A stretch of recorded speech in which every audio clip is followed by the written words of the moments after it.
Bonjour tout le monde, épisode 17 du Marvel Cinematic Universe, Thor Ragnarok, réalisé par Taika Waititi, un réalisateur totalement inconnu qui a fait quelques petits films qui ont un petit peu vaguement fait parler d'eux, mais jamais un énorme blockbuster comme un film comme celui-ci. Donc un choix assez marginal et intéressant, assez osé pour un film comme ça, parce que venant de Marvel qui jusque-là n'a pris que des Yes Man, qui savait faire des épisodes de séries télé bien droits, bien machin, avec toujours les mêmes plans, toujours les mêmes trucs, c'est un petit peu surprenant d'aller chercher comme ça ce mec. L'histoire de Thor Ragnarok, je sais pas si comment c'est le G en fait, c'est Ragnarok. L'histoire, c'est que Thor est parti dans l'espace pour chercher les pierres de l'infini et n'a rien trouvé. En tout début de film, il est dans les geôles d'un super méchant, dont il va se libérer pour retourner à Asgard et se rendre compte que Loki a pris la place d'Odin à Asgard et que non seulement il a fait son petit délire, son petit bordel, mais en plus, ce départ d'Odin l'amène petit à petit vers sa mort. Et à la mort d'Odin, ce qui se passe, c'est que l'aîné de la famille des descendants de Odin, donc la sœur aînée de Loki et Thor qu'on leur avait caché jusque-là, qui n'est autre que la déesse de la mort, se réveille, tire son pouvoir d'Asgard et va pouvoir dominer le monde et l'univers grâce au pouvoir d'Asgard, parce qu'une fois que Odin est parti, le sceau est rompu, elle est libérée de sa dimension où elle était enfermée, et elle va pouvoir essayer de dominer le monde.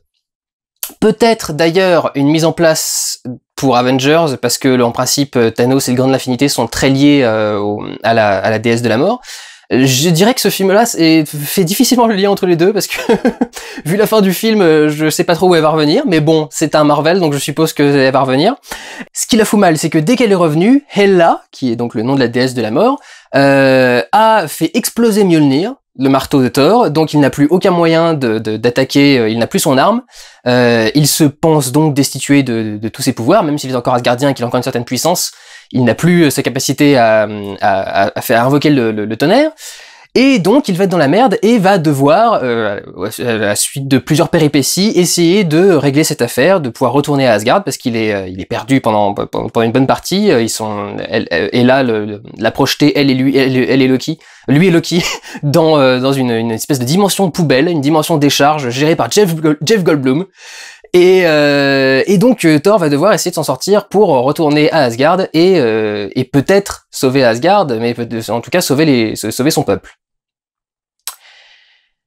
Le film il a un ton assez particulier. On n'est pas exactement dans les Gardiens des Galaxies où rien n'a d'impact et rien n'a d'importance.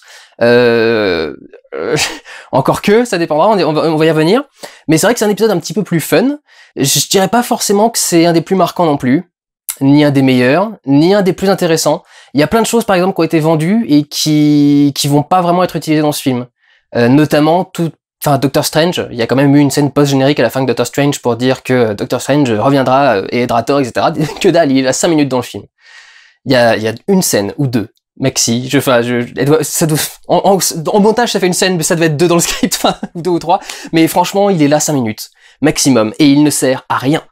Il sert à envoyer Loki et Thor sur le fond vert qui les amènera vers Odin, parce que ils sont censés être en Norvège, mais ils sont pas en Norvège. Je suis désolé avec des effets spéciaux comme ça, ils sont pas en Norvège.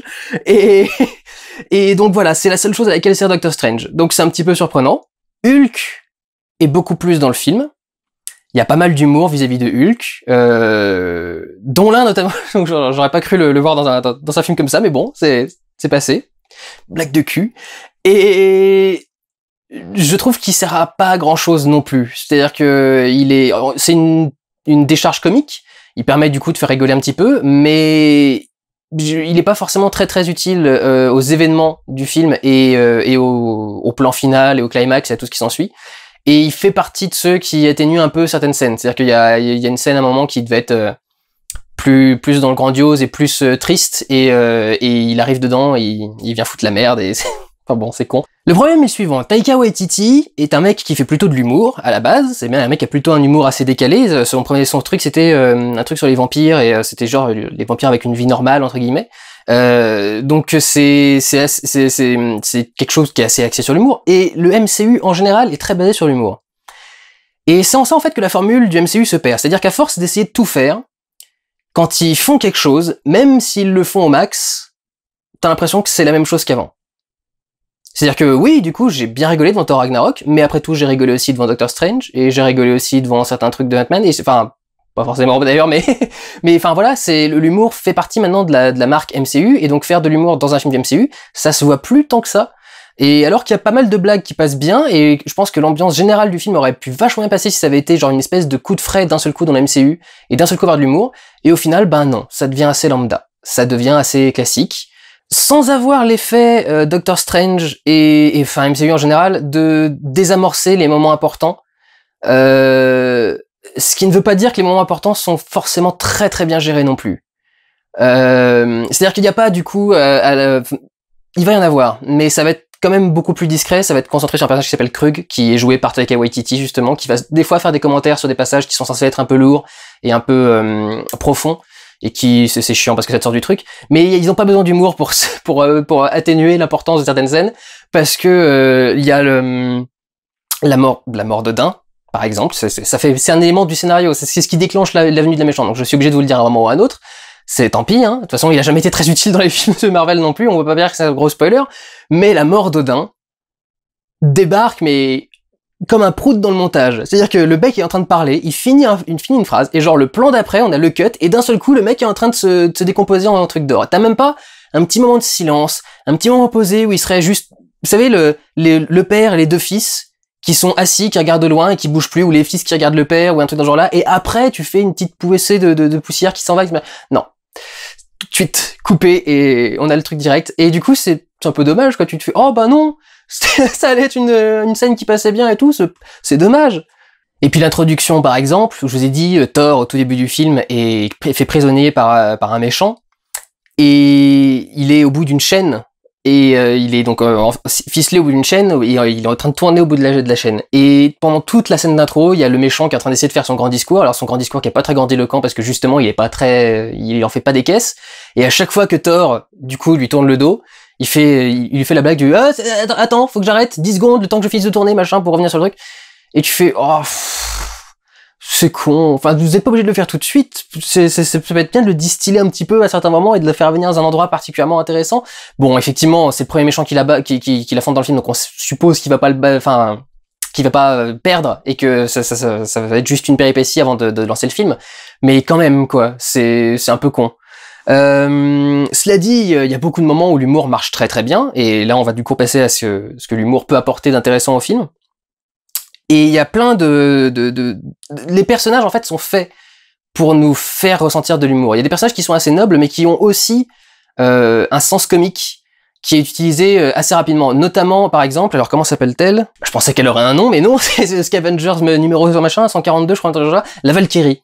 La Valkyrie qui, quand elle débarque, sort de son vaisseau, et c'est, pour moi, c'est à ça que ressemblerait Han Solo s'ils y allaient vraiment à fond, et si c'était une femme. Et là, du coup, la nana qui sort de son truc avec sa bouteille machin, c'est Star-Lord devrait être comme ça aussi. Enfin, pour moi, ces personnages-là sont plus intéressants. Et enfin, une vraie alcoolique, alors que même Tony Stark n'est pas aussi alcoolique que cette meuf en 3 films. Donc ça, du coup, ça marche très très bien, par exemple, au niveau des scènes d'humour.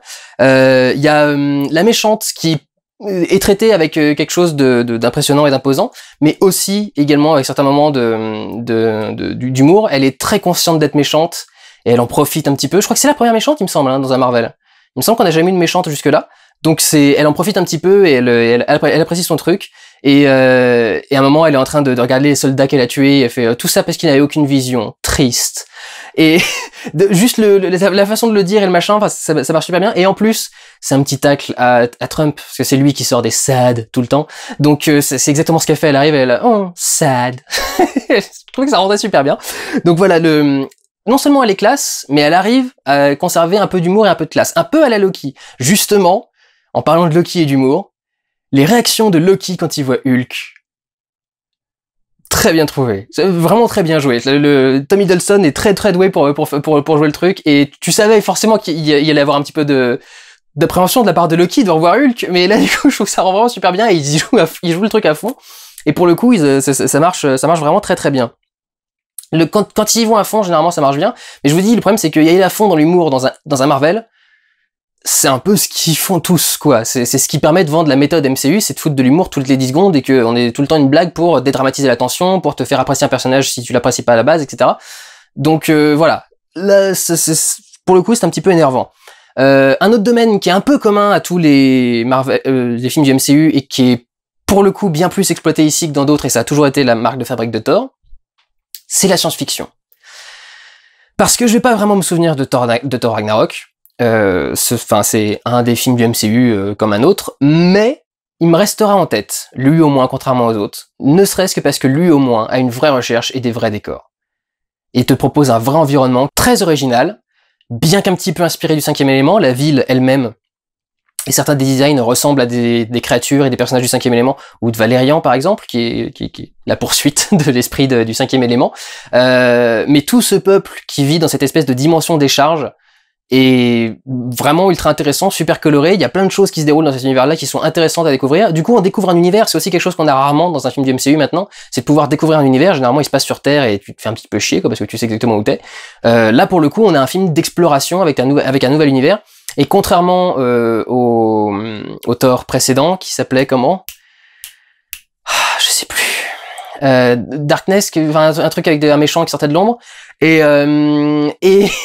excusez-moi, mais vraiment le 2... Et alors justement, le 2, il t'emmène dans plein d'endroits, il y a un petit truc qui lui permettait de passer dans plein de dimensions, et à chaque fois les dimensions, t'en avais rien à foutre de ce qu'il y avait dedans. Et là, pour le coup, il y en a quasi qu'une seule qu'on voit, mais elle est ultra intéressante. Comme quoi, il n'y a pas besoin d'en mettre 3 tonnes, il suffit juste d'en faire un et de le faire bien. C'est un truc tout con quand même. Et ouais, donc tout cet univers-là, tout l'univers de la décharge, tout ce qui entoure le truc de Goldblum, tout ce qui entoure tout ce truc-là, enfin tout ça est vraiment très bien foutu, très bien trouvé, et ça fait vraiment quelque chose de marquant et que tu peux vraiment retenir et emporter avec toi du film. Contrairement à beaucoup de Marvel où t'emportes vite fait ce qu'est le personnage, quoi, ce qu'est le héros, mais si t'avais lu le résumé Wikipédia, tu le saurais aussi, quoi. Là pour le coup, il y a ce petit truc en plus.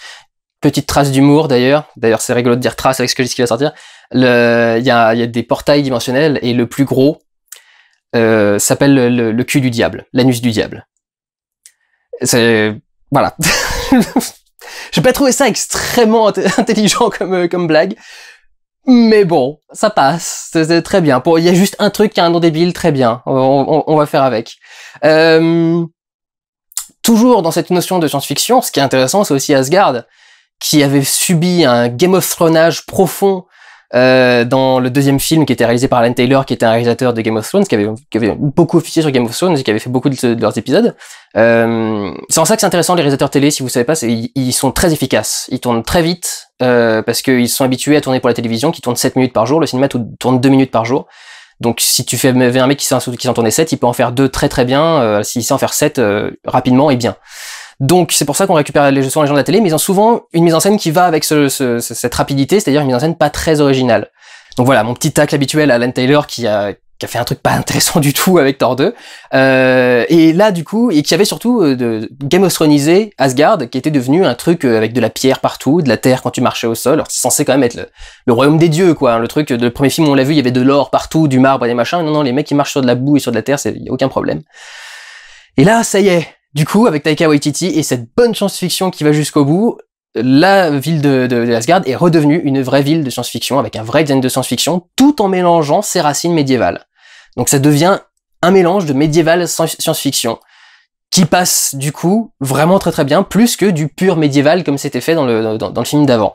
Et donc oui, Asgard reprend un petit peu de couleur et de dorure, et reprend un petit peu un truc important et intéressant. Donc là aussi quelque chose qui marque. À noter, il y a tout un segment, il y a tout un truc sur Heimdall, qui en principe est le gardien du Bifrost, le portail qui permet à Thor de voyager entre les mondes. Et il a disparu en gros du film pendant un bon moment. Il est remplacé par un personnage qui est joué, je sais pas, Karl Urban qui joue ce mec. Ça m'a fait très bizarre de le voir là d'un seul coup. Oh, tiens, qu'est-ce qu'il fout là? Et qui joue un personnage pas forcément très intéressant d'ailleurs. Pour être sorti du film, ça aurait absolument rien changé. Mais il y a Heimdall qui est dans son coin et qui se fait une espèce de quête qui sonne un peu Seigneur des Anneaux, parce que c'est genre le mec se promène au milieu des forêts originelles et il prend des portes en pierre avec des arbres gravés dessus et des machins qui s'ouvrent avec des runes et des... Il y a un petit trip Seigneur des Anneaux, mais après tout, voilà, ça passe. Asgard, ça existe depuis très très longtemps, donc on suppose qu'effectivement, à la base, il devait y avoir des technologies qui utilisaient un peu de pierre, et puis après, ils sont du métal. Peut-être. En tout cas, visuellement, c'est classe, ça a de la gueule, c'est assez intéressant. Pour parler de ce qui a de la gueule aussi, les scènes de baston. Les scènes de baston sont plutôt intéressantes et plutôt bien trouvées. Pas très longues, je dirais. Et pas forcément ultra originales. C'est-à-dire qu'elles sont bien tournées. Et les chorégraphies de combat qui sont dedans sont assez intéressantes pour nous maintenir dans le truc.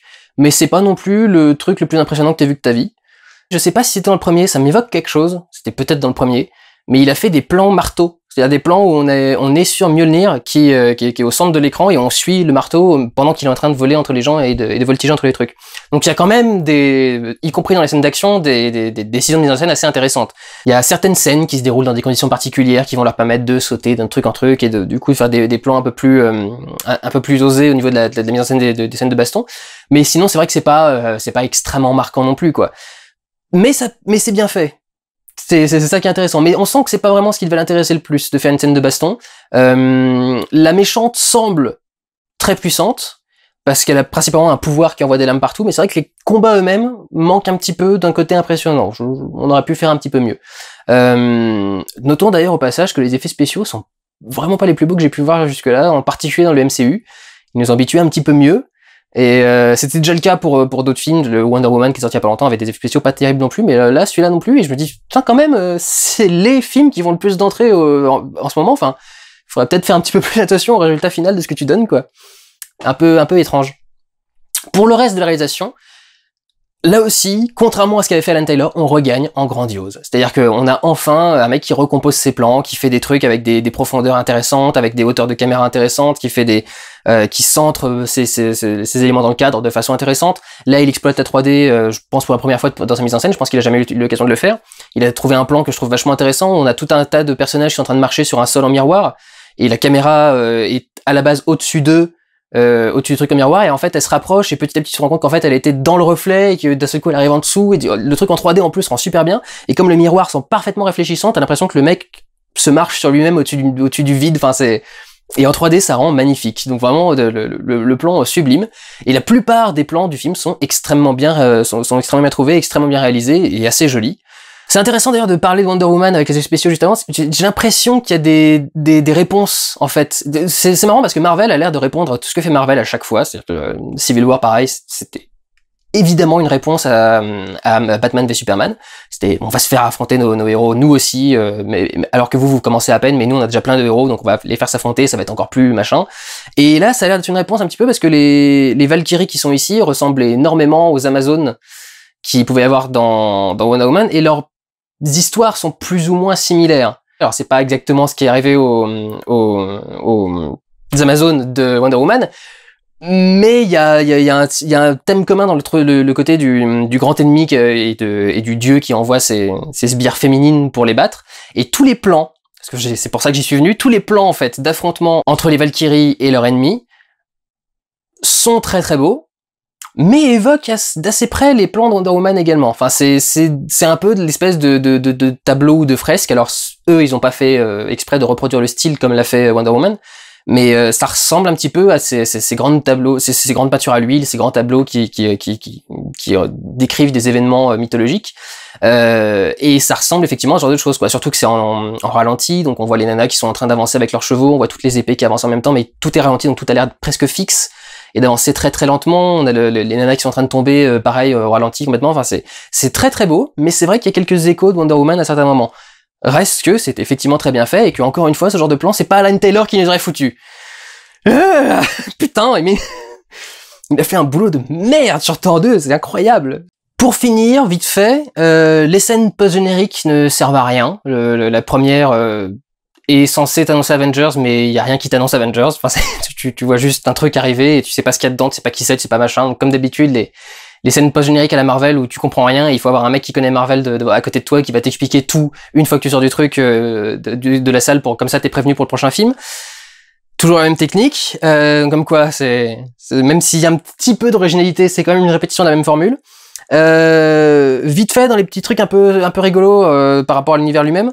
Il y avait eu un plan sur quelqu'un avait vu dans le décor d'Asgard, première version dans le premier film, la salle des trophées des trésors de Odin, il y avait le gant de l'infini quelque part. Et ça causait du coup un petit problème, parce qu'en principe c'est censé être Thanos qui l'a. Et ils y font allusion dans ce film parce que Ella arrive dans la grande pièce des trucs et elle renverse le gant en disant c'est un faux. Et tu fais, ah! Bon! Ok, vous avez trouvé un moyen de rendre le truc cohérent, très bien, mais... ouais. Et enfin, la musique.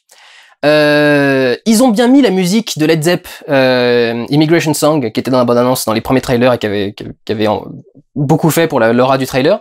Et ils l'ont mis dans le film, et ils l'ont même mis 2 fois, ce que je trouve un peu trop abusé. 2 fois la même musique dans le même film, même pour un truc un peu rigolo qui se prend pas au sérieux, c'est pas très recherché. Il y a un côté boucle, un côté accomplissement, mission, machin, mais enfin même ça passe pas super bien non plus. Et l'autre truc, c'est, vous avez remarqué qu'il y avait un côté très électro années 80 au logo. Je sais toujours pas pourquoi.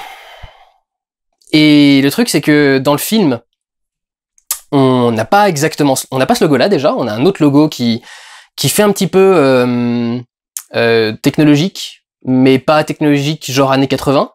Et on a par contre de la musique des années 80, au synthé, au machin. Alors années 80, on a en tout cas de la musique électro. Et je trouve que ça colle pas. Pour le coup. C'est con parce que pour une fois qu'on a de la musique et de la personnalité dans un Marvel, ce serait cool que ça marche, mais je trouve que ça va pas du tout. Enfin, la musique des années 80 c'est-à-dire que rien dans le film n'évoque les années 80 en fait. Il y a pas un look, pas un design, pas une époque. Évidemment, les comics ont été créés dans les années 70, 80, etc. Mais enfin, c'est pas une excuse non plus. Enfin, il y a plein d'autres films de comics qu'on a fait qui ont pas des musiques comme ça. Et l'univers fait pas si électronique justement. C'est un univers qui au contraire fait très palpable. Et on a du mal à comprendre d'où sort cette musique électro en fait dans le truc, qui fait pas musique alien ou un peu comme ça pourrait être le cas dans 5e élément par exemple où les compositions d'Eric Serra étaient très étranges, mais là ça fait juste musique électro quoi, et ça fait souvent malvenu dans les scènes. Enfin je trouvais qu'à chaque fois qu'il y avait une musique comme ça, j'avais presque l'impression qu'il y avait un mec qui avait son iPod à côté en train de lancer ou son iPhone en train de lancer une musique devant la salle et que c'était ça que j'entendais plutôt que la musique du film. Je trouve qu'il y a des moments où ça colle pas du tout au truc et ben voilà, je trouve ça assez dommage en fait. Je trouve que ça gâche plutôt l'idée plutôt qu'autre chose. Bref, un film du MCU qui essaye d'être un petit peu différent, qui arrive en ce qui concerne Thor, c'est-à-dire qu'il arrive à être différent du reste du MCU parce que c'est l'univers de Thor et que l'univers de Thor est assez particulier et assez marqué. Mais pour le reste, pas tellement. Le style par contre est vachement intéressant, vachement réussi, l'ambiance est assez sympa, c'est un film assez rigolo et assez fun à regarder, et je pense qu'on peut difficilement trouver quelque chose à reprocher au film, et c'est le génie de la méthode Marvel et de la méthode Disney, c'est qu'on peut difficilement trouver des choses à reprocher à leurs films parce qu'ils sont bien faits, c'est juste le contenu qui est pas forcément très très intéressant, mais ça marche bien. On retrouve enfin un mec qui sait ce qu'il fait derrière la caméra, et ça a l'air d'être la décision de Marvel sur la plupart des films qui vont terminer la phase 3, là, c'est Ryan Coogler, il me semble, qui avait réalisé Creed, et qui va réaliser Black Panther juste après, qui est aussi un réalisateur qui a une personnalité très marquée et qui va faire quelque chose d'assez intéressant. Donc, on a un peu plus de personnalité, mais pas non plus un truc sensationnel quoi. Au début on a une narration avec Thor, on se dit bah peut-être qu'il va la garder pendant le reste du film, au final non, elle s'arrête très rapidement. Elle est justifiée dans le film, il parle à quelqu'un, enfin à quelque chose en tout cas, et après ça revient jamais, donc il n'y a pas vraiment cette espèce de véritable audace de narration et de mise en scène.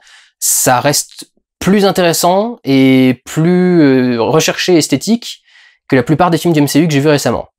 C'est un univers ultra coloré, ultra riche, ultra intéressant, ultra varié parce qu'on passe dans plein d'endroits différents, mais c'est pas non plus révolutionnaire, et c'est tout le problème du MCU, c'est encore une fois c'est le syndrome de la suite, et que tout ce que tu fais est juste un cran un petit peu au-dessus de ce que tu avais fait avant, mais c'est juste le nouvel épisode d'une série quoi. Un petit peu un plus intéressant, peut-être je sais pas, un épisode de mi-saison, mais mais pas un truc gigantesque quoi. Mais pour une fois, pas de quoi gueuler non plus, et pas de quoi dire, y a rien dans ce film et c'est de la merde. Pour une fois, il y a quelque chose. C'est purement visuel et esthétique, mais il y a quelque chose. Il y a quelques recherches au niveau des personnages qui sont intéressantes, au niveau de la relation entre Thor et Loki, au niveau des choses qui vont se dire, etc. La Valkyrie a quelques passages intéressants, mais grosso modo, le but c'est plutôt de s'amuser que de se prendre la tête. Il y a des scènes sérieuses, avec des enjeux, mais le but c'est plutôt de s'amuser. Donc, en tant que tel, ça marche. Mais encore une fois, c'est pas du tout un film obligatoire à regarder, et on peut tout à fait s'en passer. Voilà. Prenez soin de vous, allez voir des films, ciao!